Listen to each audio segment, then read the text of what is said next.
2008 Acura MDX, rear fuse box, sizzling and smoking. So these generations of the Acura MDX have a problem with water intruding into the back left quarter panel, and which ends up cooking this rear fuse box, okay? So a friend of mine sent me a video. His video basically consisted of this plug right down here, sizzling and smoking. That's not good. Okay, you can see there's some pins missing from it.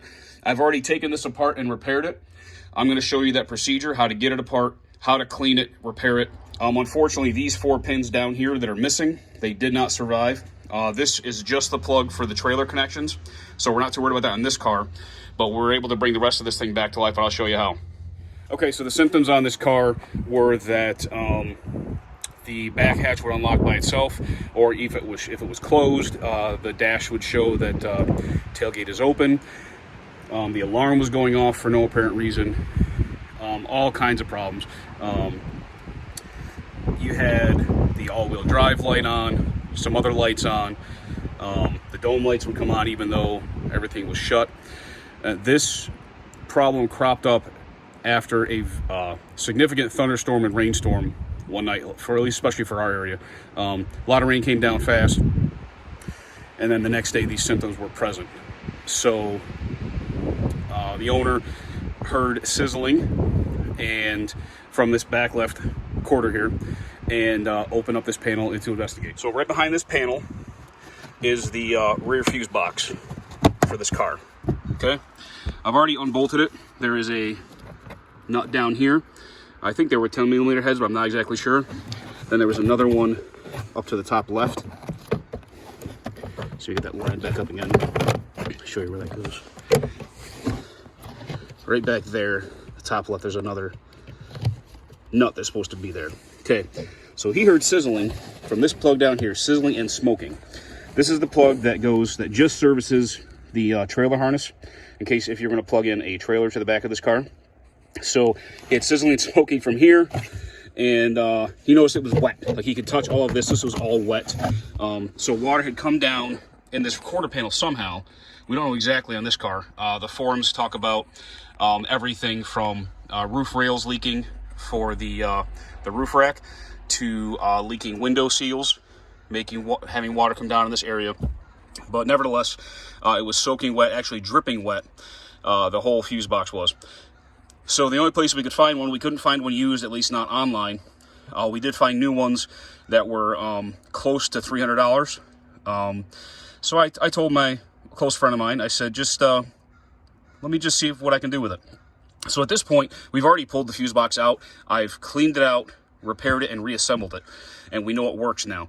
So now I'm going to take it back out. I'm going to show you how I disassembled the fuse box, cleaned it, put it back together. So we got those 2 bolts, right? So upper left, bottom right, those are actually nuts. And then we'll start by taking off this plug here. You just squeeze the pin here, or the tab there, and rotate this like this, okay? That lets that plug come out because it's a multi-pin plug. It's kind of like unplugging an ECM. And then this plug has the tab on this side, so we'll squeeze that, rotate that way, and that pushes the plug out in a uniform fashion.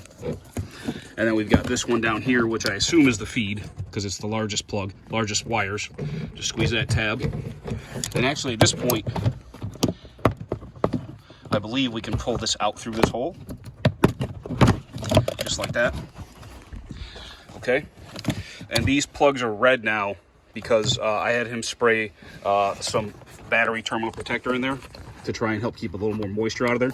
It's not the actual fix to the water leak, but it'll help inhibit a little bit of moisture from damaging those connectors. So this, I just need 2 hands for this, so just give me a second. I'm just squeezing this part of the tab and then pulling firmly to remove that. Okay, so this is the fuse box as it's out of the vehicle. These are 30 amp fuses. They used to have plastic covers on them, but I tried to pull these out with needle nose pliers and it broke the cover off. The fuses are still electrically fine. They just don't have the cover on them anymore. So there's probably a puller you could use. I didn't have the right puller, but nevertheless I got them out. So one of the first things you want to do before you even try and open this thing, is you want to take a photograph so you know exactly where each fuse goes, because these fuses have to come out and these relays have to come out, or else you can't disassemble this thing, okay? So we'll pull the relays out. I already took a photo when I did the repair the first time. Relays just pull straight out. And now I'll see if I can get this underneath the side of this fuse. Maybe this is a better way to have done it in the first place. However, when I first did this, there was a lot of corrosion on these pins, so a lot of this stuff was stuck in there a lot harder than it is now, because now it's all been cleaned, scrubbed out and cleaned. So now I'll pull these fuses out one at a time. Those first two fuses are like a shallow, like a low profile type of fuse. I don't know what the exact name for those is, but they're a little different. These here are your standard mini ATCs in this upper part. Okay, now, with all of that out, the next step we have to do is release these clips. This one broke when I tried to release it. Each of these sections where I'm touching, these are all clips that hold this assembly together, okay?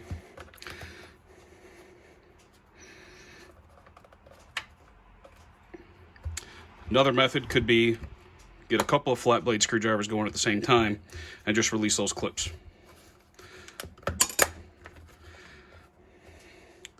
That actually is working better for me, doing it that way. Then I get this one going. And once you get more of them released, it gets easier.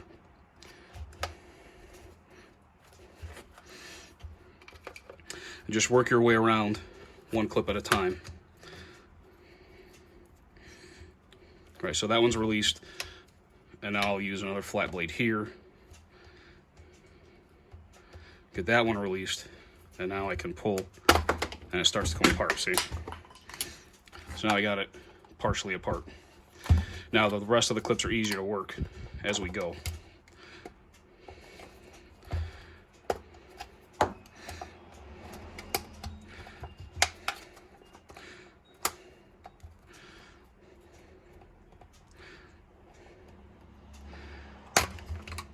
Okay. So now we got it split now.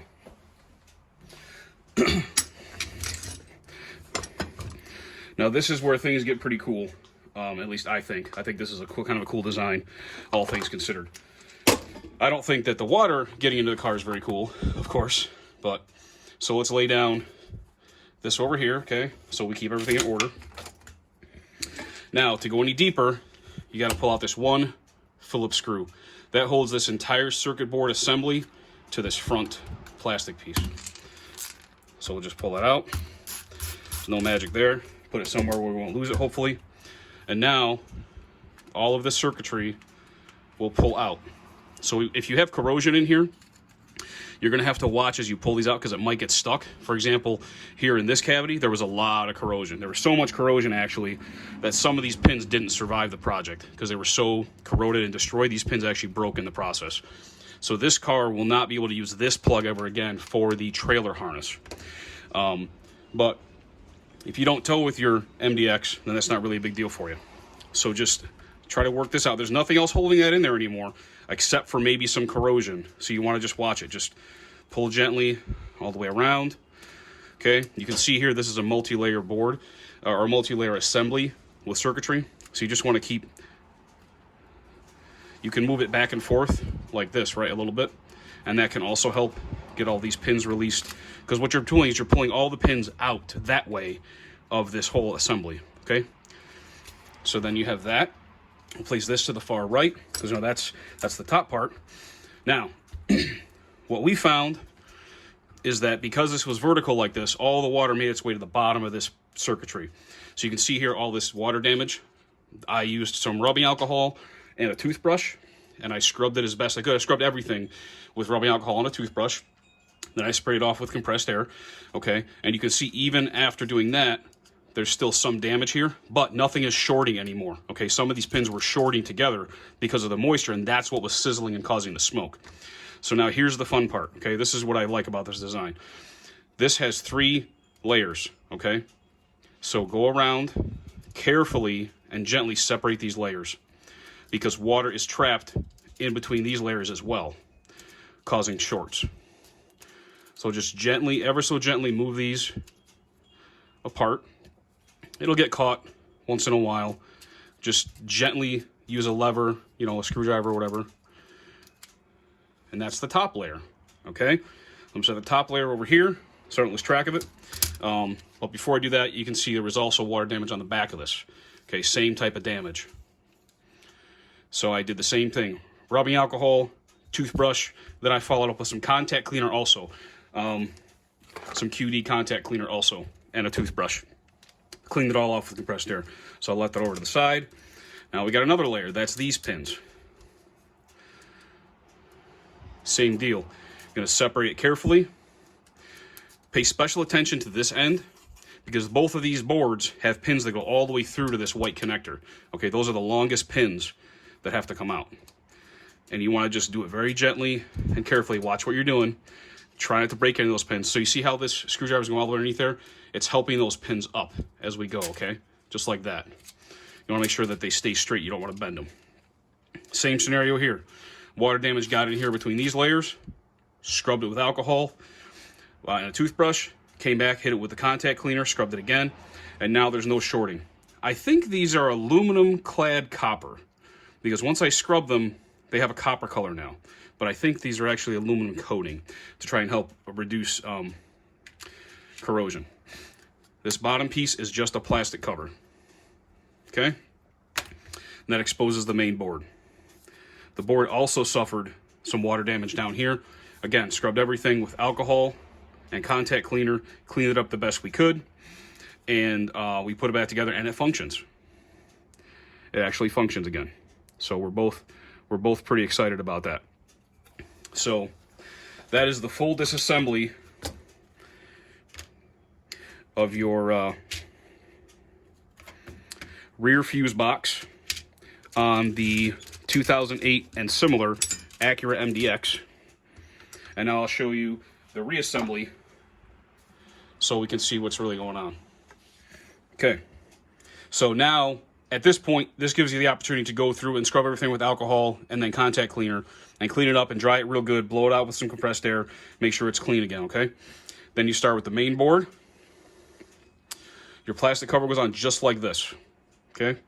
And you have these connectors here as a reference, so you know you're putting it in correctly. So it only goes in one way. Then you have, this board is next. This is the one with only a few connectors on it, not as many. My theory is that these are the supply feeds from the main plug, right? That's my theory. I don't know that for a fact, but that's my theory. Because it's only one side of the fuses here, right? And probably only supply leads for the relays, I think. That's my best guess. I don't know that for sure. So now you're going to want to look at how these pins go in to this end here and see how they're going to go all the way through to the white plug.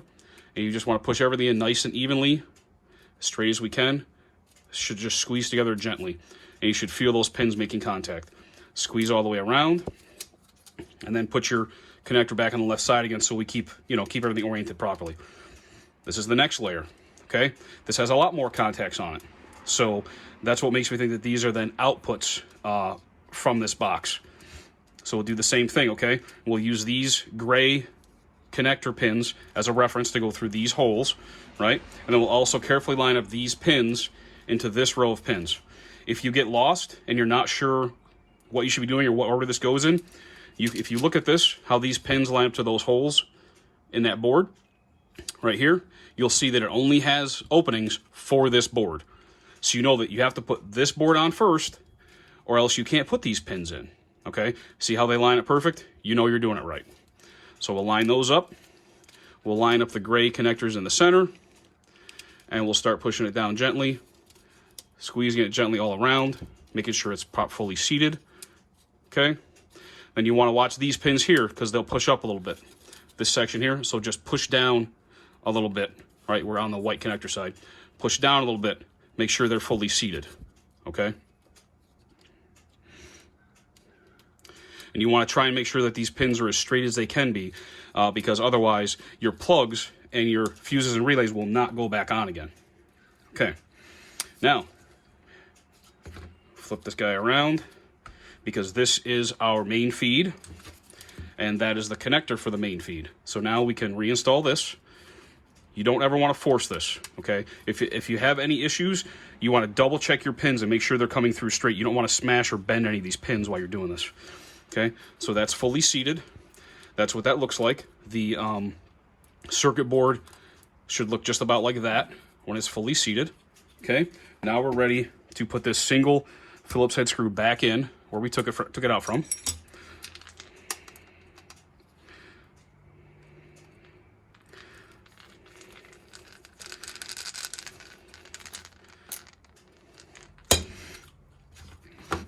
And now we can reattach the back of this. So remember, we had one screw top left, one screw bottom right.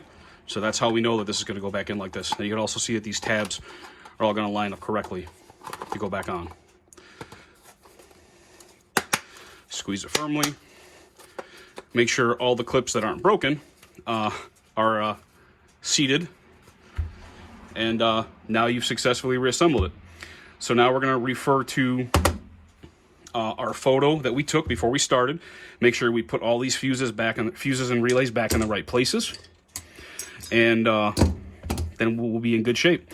You can reinstall it, and that should have solved all of your weird symptoms that you may have been having because of water damage inside this module. So hopefully this helps you. Hopefully this gets your Acura going again, and put up a picture of what this fuse box looks like, where all the fuses came from, for reference. So hopefully that helps you. Thanks for watching. Hope this helps you. Okay, just to make sure I cover this part in case anyone wasn't sure. So the way that these plugs go back in is you leave this lever out, right? Just like it was. Then you can start putting the plug in. And there's a little gray post that's going to line up into that. You start pushing this plug in, and that lever will start to turn a little bit by itself. Then you can turn the lever the rest of the way, and you'll hear it click and lock in place. Now that connector's locked. I'll show you again on this one. So you want to line it up. Make sure this is open like this. Line it up, start pushing it in, and you'll start to see this lever will start to rotate by itself. Then you can push it, it'll lock in itself. Just replace your two nuts, bottom and top. Lay it there, right there right now. But that's the post that the other nut goes on. Once that's reinstalled, then everything's good to go, and your car should be fixed.